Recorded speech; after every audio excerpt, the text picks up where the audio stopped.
തുടർ നടപടികൾ എന്താകുമെന്ന കാത്തിരിപ്പിലാണ് പരാതിക്കാരൻ. അഭിഭാഷകൻ കൂടിയായ അജിത് ഫയൽ ചെയ്ത അന്യായത്തിൽ കൊടകര സിഐയാണ് എതിർകക്ഷി. Kerala vision news, Thrissur.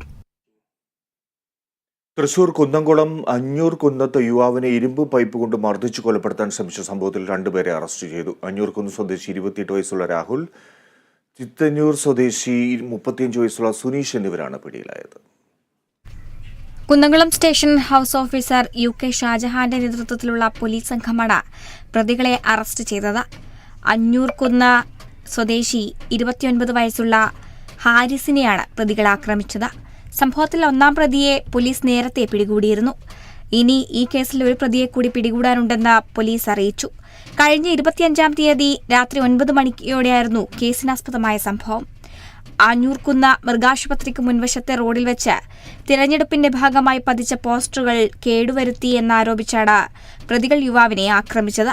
മർദ്ദനത്തിൽ പരിക്കേറ്റ യുവാവ് ആശുപത്രിയിൽ ചികിത്സ തേടിയിരുന്നു. സംഭവത്തിൽ കുന്നംകുളം പോലീസിൽ നൽകിയ പരാതിയുടെ അടിസ്ഥാനത്തിൽ പോലീസ് കേസെടുത്തു.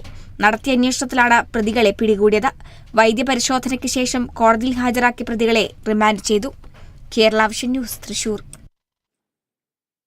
തൃപ്രയാറിൽ ഭക്ഷണം മോശമാണെന്ന് ആരോപിച്ച ഹോട്ടൽ ഉടമയ്ക്ക് 4-അംഗ സംഘത്തിന്റെ മർദ്ദനം. തൃപ്രയാറിൽ മാളിൽ അറേബ്യൻ ടീ ടൈം എന്ന സ്ഥാപനം നടത്തുന്ന ഷബീറിനാണ് മർദ്ദനമേറ്റത്.